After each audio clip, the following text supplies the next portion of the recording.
लेकिन जब नबी के सलाम करने की बारी आती है बोलते हम नहीं करेंगे।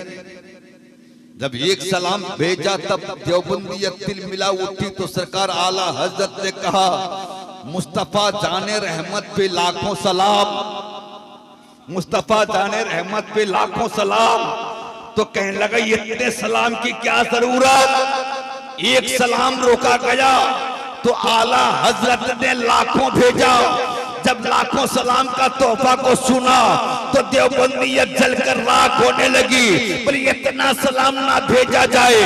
तब मेरे आला हजरत ने कहा काबे के बदरुद हो जा, तुम पे करोड़ों दुरूद, तैबा के शम्स दुहा तुम पे करोड़ों दुरूद। अरे तू एक से रोकेगा हम लाखों भेजेंगे, तू लाखों से रोकेगा हम करोड़ों भेजेंगे।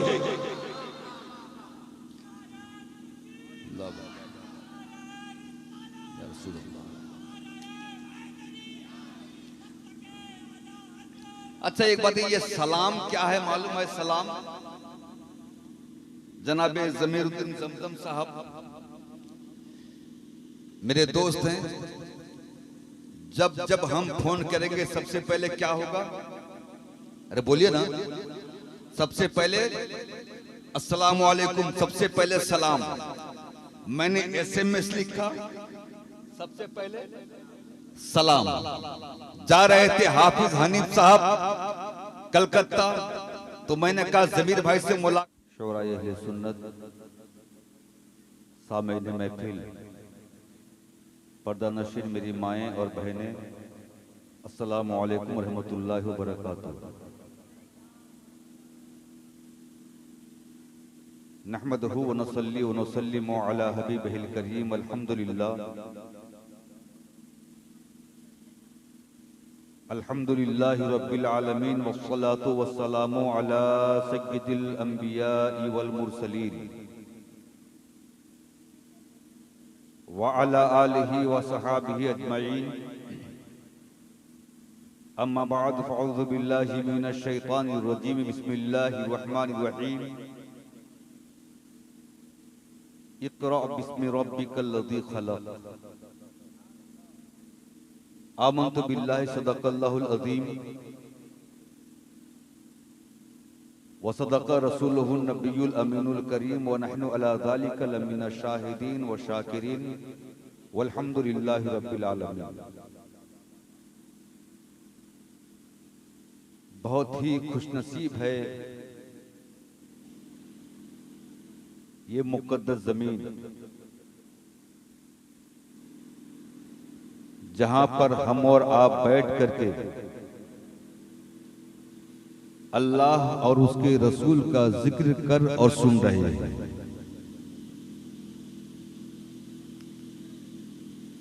सबसे बड़ी खुशी की बात आज ये है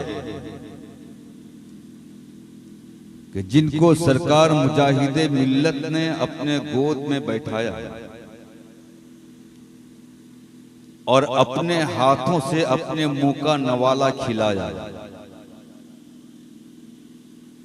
वो नवासाए सरकार मुजाहिदे मिल्लत हुजूर हबीबे मिल्लत आपके इस दयारे मुकद्दस में तशरीफ ला चुके हैं। थोड़ी देर के बाद हजरत की जियारत फरमाएंगे। आज दो औलादे रसूल, दो सैयद की जियारत से हम अपने आप को मुशर्रफ करेंगे।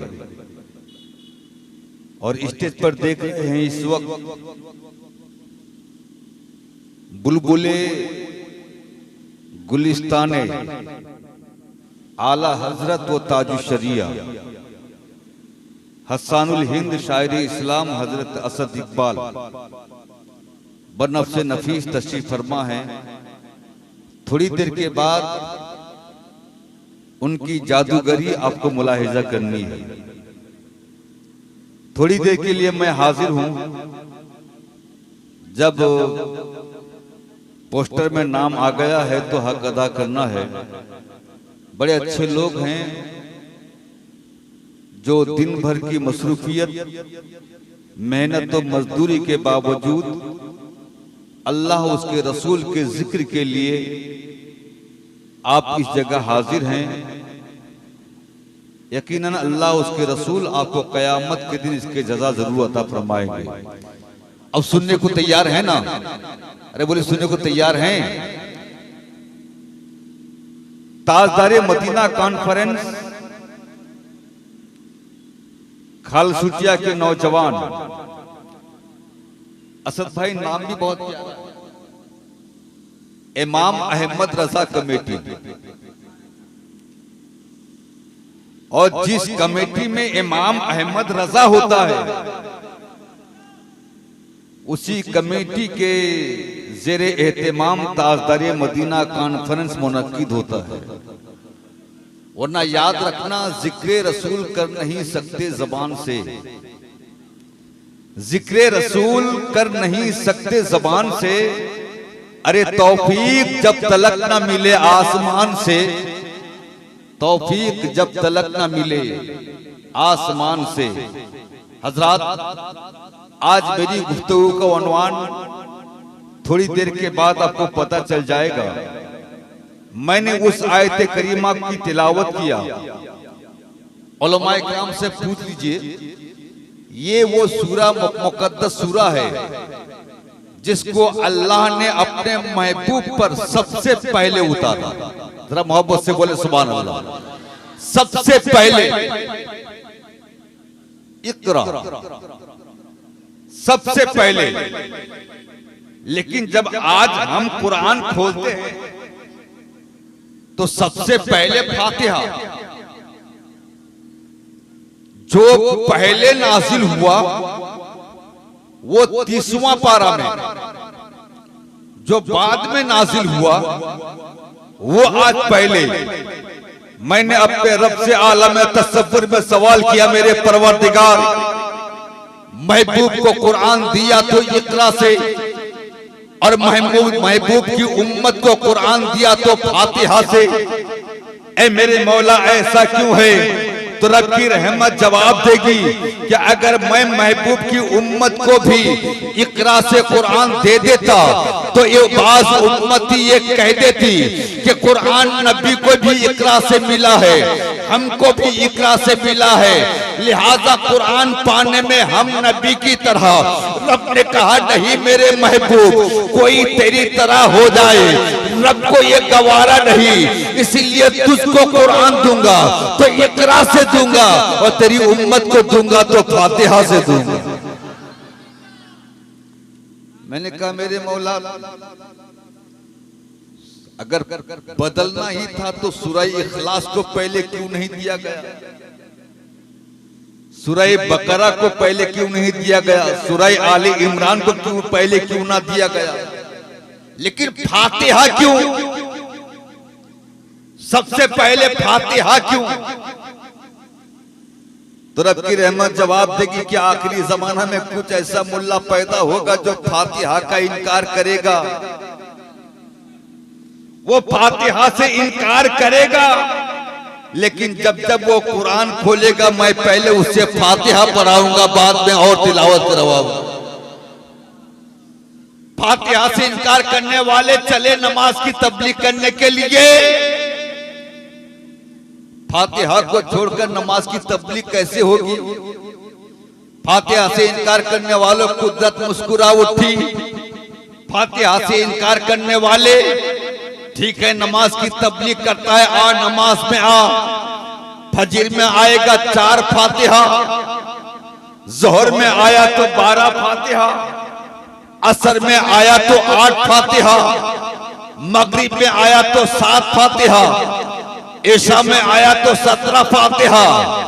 चाहे फज्र के तीसरे और चौथी रकात में दूसरा सूरा मत मिलाओ, मगर फातिहा के बगैर नमाज ना होगी। मैंने कहा परवरदिगार ये फातिहा जरूरी क्यों है? तो रब की रहमत जवाब देगी, मुल्ला फातिहा से इनकार करेगा मगर अल्लाह उससे फातिहा पढ़वाता चला जाएगा। आज कुछ मुल्ला बोलते हैं कि मियां किसी को बुरा मत कहो, बोलते हैं कि नहीं, किसी को बुरा मत कहो, क्योंकि इसको मालूम है कि अगर बुरा को बुरा कहने की इजाजत मिल जाएगी तो दुनिया वाले सबसे पहले मुझको ही बुरा कहेंगे, क्योंकि जानता है कि मैं खुद बुरा हूं। आज अगर एक आदमी खुद बदसूरत हो और लोगों को परमिशन दे दे के बदसूरत को बदसूरत कहो, तो लोग पलट के उसी को बदसूरत कह देंगे। अब उसने कहा कि बाबू किसी को बदसूरत मत कहो ताकि अपने बच सके। इन्होंने कहा किसी को बुरा मत कहो। मैंने कहा मुल्ला जी किसी को बुरा नहीं कहूंगा, चल सूरह फातिहा पढ़ करके दिखा दे। तो उसने पढ़ा औज़ु बिल्लाहि मिनश शैतानिर रजीम। मैंने कहा मुल्ला रुक जा, मैंने सूरह फातिहा पढ़ने को कहा था, किसी को गाली देने को नहीं कहा था, लेकिन तूने पहले शैतान को मरदूद क्यों कहा, शैतान को गाली क्यों दिया? ना कुरान पढ़ने से पहले ऐसा पढ़ने का हुक्म है, पहले औज़ु बिल्लाहि मिनश शैतानिर रजीम पढ़ो, बाद में बिस्मिल्लाहिर रहमानिर रहीम पढ़ो। कुरान का मिजाज ये है कि अगर रहमान को रहीम कहना चाहते हो तो पहले शैतान को रजीम बोल दो। पहले शैतान को मरदूद कहो, बुरा नहीं कहोगे। कुरान सबसे पहले रब की तारीफ नहीं करवाया तुझसे, सबसे पहले शैतान को गाली दिलवाया। अरे बोलो ना। अच्छा ये बताइए, इनमें से कोई हाजी साहब हैं? मतलब में कोई हाजी साहब हैं तो जरा हाथ उठाइए तो। जी हाँ, सुभान अल्लाह, हाजी साहब हैं। हाजी साहब हज करने के लिए गए हैं। अगर हज के दौरान हालत एहराम में किसी ने एक मच्छर को मार दिया तो क्या होगा? कुर्बानी देनी होगी, दम लाजिम आएगा। हालत एहराम में अगर एक चूंटी को भी मार दिया आपने, कुर्बानी देनी होगी। हालत एहराम में अगर किसी दरख्त के तिनका को पत्ता को भी तोड़ दिया, दम लाजिम आएगा, कुर्बानी देनी होगी। हालत एहराम में हज की हालत में किसी को मारना जायज नहीं, किसी पर जुल्म करना जायज नहीं। लेकिन हाजी साहब बगैर मारे आपका हज भी नहीं हुआ। मच्छर को मारो ना जायज, मक्खी का मारना नाजायज, चूंटी को मारा तो कुर्बानी देना हुआ। लेकिन हाजी लोग तीन शैतान को बढ़ बढ़ के मार रहे हैं, बढ़ बढ़ के मार रहे हैं। बड़का शैतान, मुदल का शैतान, छोटका शैतान को पत्थर मारते जा रहे हैं। मैंने कहा ये हज यहाँ पर चूंटी मारना जायज नहीं, यहाँ पर ये शैतान को क्यों मार रहे हो? तो आपका जवाब होगा हज इसी का नाम है कि जहाँ हजरते हाजरा रज़ियल्लाहु ताला अन्हा की इताअत करते हुए सफा और मरवा में सही करो, वहीं पर पैगंबर का दुश्मन इब्लीस को पत्थर भी मारो, तो मालूम क्या हो गया? नबी के दुश्मन को मारना खुदा की इबादत है। नबी के दुश्मन को मारना। अच्छा, नमाज पढ़ते तो हैं हाजी साहब, एक दो आदमी है, नमाजी तो होंगे। कितने लोग नमाजी हैं? हाथ उठाइए तो। माशाल्लाह। बाकी लोगों का कब उठेगा? हालांकि सब नमाजी हैं, कोई भी मुसलमान बेनमाजी नहीं है। अरे मियाँ, हाफिज साहब के एक दर्जन बेटा है, ये भी साहिब औलाद हैं। जमीरुद्दीन साहब का एक बेटा है, वो भी तो साहिब औलाद है। बे औलाद कह सकते हो क्या? अरे मुसलमान में के पास अगर पंजगाना नहीं है, जुम्मा तो है। अरे है कि नहीं? बोलो ना। जुम्मा नहीं है तो ईद बकरीद तो है। जब नमाज है तो बेनमाजी कैसे? मुसलमान बेनमाजी नहीं है। अच्छा, एक रकात में कै सजदा होता है? 2 सजदा ना? जरा प्यार से बोलो, कितना सजदा? 2 सजदा एक रकात में, 2 सजदा। अच्छा, एक रकात में 2 ही सजदा क्यों है? 3 क्यों ना हुआ? आ जाइए उस वक्त को जब अल्लाह पाक ने हुक्म दिया, वही क़ुलना लिल मलाइकति इसजुदू लि आदम फसजदू इल्ला इब्लीस। अल्लाह ने हुक्म दिया, ऐ फरिश्तों तुम लोग मेरे आदम को सजदा करो। तो सब फरिश्तों ने सजदा कर लिया, मगर इब्लीस ने नहीं किया। सब फरिश्तों ने आदम की तासीम किया, मगर इब्लीस ने जब इब्लीस आदम की तासीम ना करे तो ये आज का 24 नबी की तासीम क्यों करेगा? ये तो उसी बिरादरी का है। फरिश्तों ने सर उठाकर देखा, देखते हैं किसको निकाला गया। फरिश्तों ने सर उठाकर देखा कि जो बाहर से आया था उसी को निकाला गया। तो फरिश्ते खुश होकर और एक सजदा कर लिए।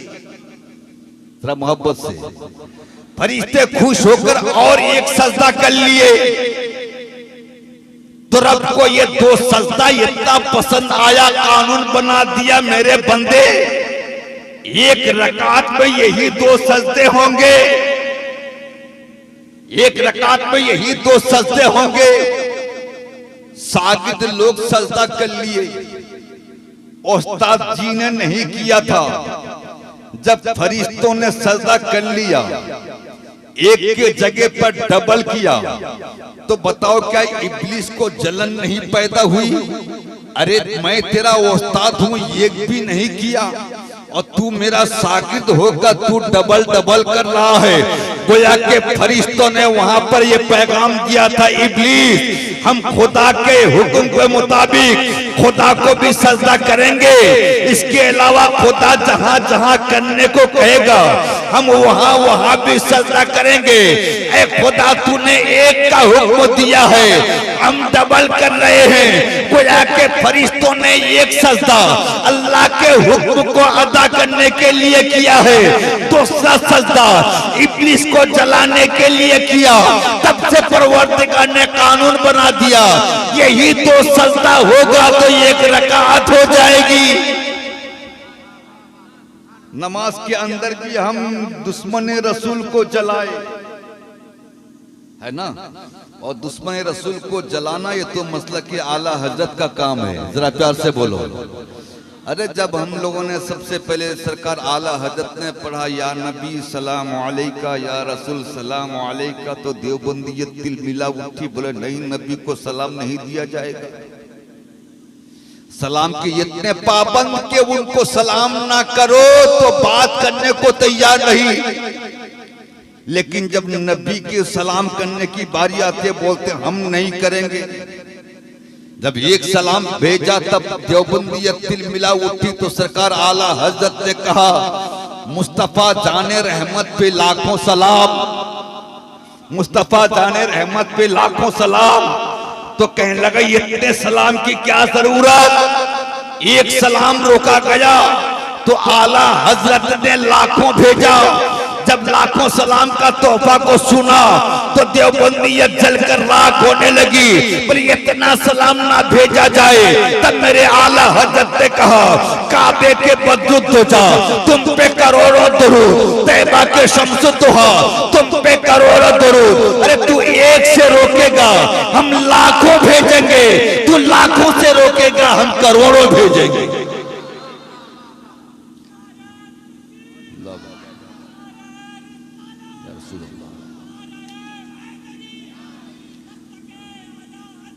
अच्छा एक बात, ये सलाम क्या है मालूम है? सलाम जनाबे जमीरुद्दीन जमजम साहब मेरे दोस्त हैं। जब जब हम फोन करेंगे सबसे पहले क्या होगा? अरे बोलिए ना। सबसे पहले अस्सलाम वालेकुम, सबसे पहले सलाम। मैंने SMS लिखा, सबसे पहले सलाम। जा रहे थे हाफिज हनीफ साहब कलकत्ता, तो मैंने कहा जमीर भाई से मुलाकात होगी। कहा कि हाँ मुलाकात होगी ना, उनको मेरा सलाम बोल दीजिएगा। तो हाफिज हनीफ साहब ने कहा कि जहांगीर इतने सलाम की जरूरत क्यों है? टेलीफोन करो तो सलाम, खत लिखो तो सलाम, SMS हो तो सलाम, कोई जाए तो उसके हाथ में सलाम।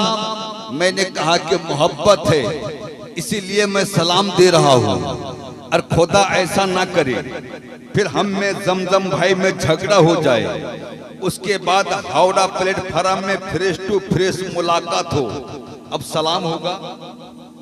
अरे सलाम होगा ना मुंह फेर के भाग जाएंगे। आज मुंह फेर के भागने लगे। आप कहोगे जहांगीर पहले टेलीफोन में सलाम था, SMS में सलाम था, खतो किताबत में सलाम था, आज रूबरू मुलाकात हुई मगर सलाम बंद क्यों है? तो आपका जवाब मेरा जवाब होगा, जब तक मोहब्बत थी तब तक सलाम था, जब से झगड़ा हो गया है तब से सलाम बंद हो गया है। ऐ बरेलवियों खुश हो जाओ, तुम्हारा सलाम मुस्तफा तक जा रहा है, क्योंकि हमको अपने नबी से मोहब्बत है। और जिन लोगों का सलाम बंद है समझ जाना नबी से झगड़ा हो गया। मोहब्बत होती तो जितने ज्यादा मोहब्बत होगी उतना ज्यादा सलाम होगा। जरा प्यार से बोलो सुभान अल्लाह। कुरान का मिजाज है, रहमान को रहीम बाद में बोलो, पहले शैतान को रजीम कहो, पहले शैतान को गाली दो। इकरा सबसे पहले आए जिब्रील अमीन लेकर। इसका माना मालूम है? इकरा का माना है पढ़ो। क्या माना है? क्या माना है? पढ़ो। जिस मजहब का सबसे पहला पैगाम पढ़ो हो, उस मजहब के मानने वाले जाहिल हो सकते हैं क्या? अरे बोलो ना। हमारा कुरान सबसे पहला दर्ज दे रहा है पढ़ो। नमाज बाद में, पढ़ो पहले। रोजा बाद में, पढ़ो पहले। ज़कात बाद में, पढ़ो पहले। इस्लाम ने सबसे पहले इल्म दिया है, इल्म। जरा प्यार से बोलो ना यार, सबसे पहले क्या है बोलो? इल्म। सबसे पहले पढ़ो। मेरे हाजी साहब से फिर मैं मुखातब हूंगा। हाजी साहब हज करने के लिए गए। एक पहाड़ मक्का शरीफ में है, जिस पहाड़ का नाम है जबल नूर है ना? जबल नूर।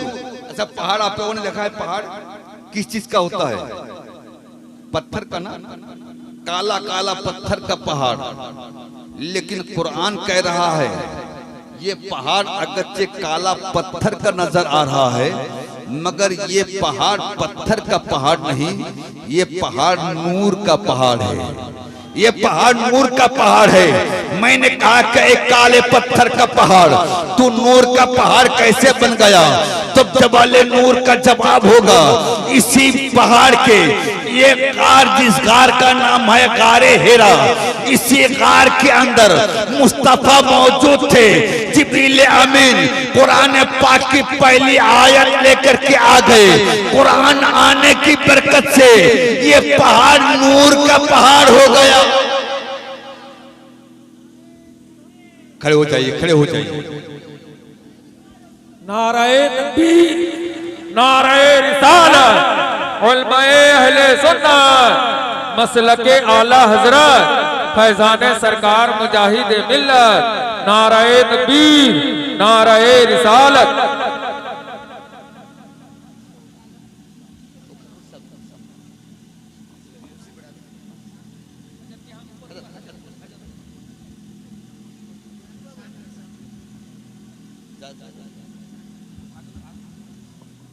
तशरीफ रखें, बैठ जाएं, इत्मीनान से बैठ जाएं। जरा मोहब्बत से बोले सुभान अल्लाह। देख रहे हैं औलादे रसूल हैं। कसम खुदा की ये चेहरा बता रहा है कि बेनूर नहीं है। और कसम खुदा की मैं अहले सुन्नतुल जमात के स्टेज से बड़ी जिम्मेदारी के साथ बोलता हूं, जो चेहरा जो खूबसूरती खुदा ने बरेलवियों को दिया है, ऐसी खूबसूरती तो किसी और के यहां पर है ही नहीं।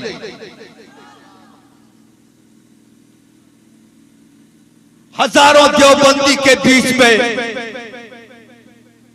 एक रजा वाला दाखिल हो जाए ना, कुदरत का हाथ रजा वाला को सबसे अलग कर देगा। अच्छा एक बताइए इमाम साहब, ये हमारे हाफिज इरशाद साहब आपके करीब के बस्ती अमदई के इमाम साहब हैं, 10 साल नमाज पढ़ा रहे हैं। कहां पर? अमदई में 10 साल नमाज पढ़ा रहे हैं। 10 साल नमाज पढ़ते हुए अमदई के लोगों ने देखा चेहरा काला हुआ है क्या? अरे बोलो काला हुआ है? नहीं ना, चेहरा चमकदार है ना। लेकिन कुछ नमाजियों को हमने देखा 40 दिन में, फकत 40 दिन में पूरा बिगड़ जाता है। फकत 40 दिन में इतना बड़ा धब्बा हो जाता है। यार नमाज सजदा में फकत पेशानी रखने का हुक्म है, नाक को दबाने का हुक्म है। नाक दबे, पेशानी फकत लगे। अगर सजदा में पहले नाक लगती है बाद में पेशानी, और उठते वक्त पहले पेशानी बाद में नाक, तो जमीन के साथ पेशानी का कनेक्शन कम, नाक का कनेक्शन ज्यादा। अगर सजदा के वजह से काला होना है तो नाक काला होना चाहिए था, लेकिन ये नाक ना काला होकर आखिर ये पेशानी काली क्यों है? इतने पुराने नमाजी इनकी पेशानी काली ना हुई, 40 रोज के नमाजी की पेशानी काली क्यों हो गई? हजरत के साथ मेरे मदरसे के प्रिंट का काम हो रहा था, मिस्त्री रंग कर रहा है। एक छोटा सा बच्चा बमुश्किल 7-8 साल का बच्चा हेल्परी का काम कर रहा है। मिस्त्री ऊपर है, हेल्पर से कहा है बेटा लाल रंग लेकर के आ। बच्चा एक नया डब्बा लेकर के आया, मिस्त्री खोला, अंदर से लाल रंग निकला। फिर कहा कि हरा रंग लेकर के आ। मिस्त्री ने बच्चा डब्बा लेकर गया, मिस्त्री डब्बा खोला, अंदर से हरा ही निकला। फिर कहा काला लेकर के आ। बच्चा डब्बा लेकर गया, मिस्त्री डब्बा खोला, अंदर से काला निकला। मैंने बच्चा को प्यार से पास में बुलाया, बाबू तू अंग्रेजी कितना पढ़ा है? उसने कहा क्यों मौलाना साहब? मैंने कहा कि बेटा जिसके अंदर लाल है ना ऊपर रेड लिखा हुआ है, जिसके अंदर पीला है ऊपर येलो लिखा हुआ है, जिसके अंदर हरा है ऊपर ग्रीन लिखा हुआ है। तू पढ़ा कैसे और लाया कैसे? तो बच्चा दौड़ के गया, एक नया डब्बा लेकर के आया और उल्टा के दिखाया, मौलाना इधर देखो, इधर देखो ना क्या है ना ये धब्बा। हम धब्बा देखकर समझ जाते हैं कि अंदर माल क्या है। बाहर अगर लाल है धब्बा तो हम समझते हैं कि अंदर भी लाल है। बाहर अगर काला धब्बा है तो हम समझते हैं कि अंदर भी काला है। ऐ सुनियो, कंपनी ने यही काम किया है, बाहर धब्बा दे करके तो लोगों को बता दिया अंदर जो माल है वही धब्बा बाहर लगाया गया है। यही काम तो कुदरत ने भी किया है। पेशानी देख लो, पता कर लेना दिल में नबी की मोहब्बत का नूर है तो पेशानी चमकदार है, और दिल में अगर काला है तो पेशानी काली हो जाया करती है।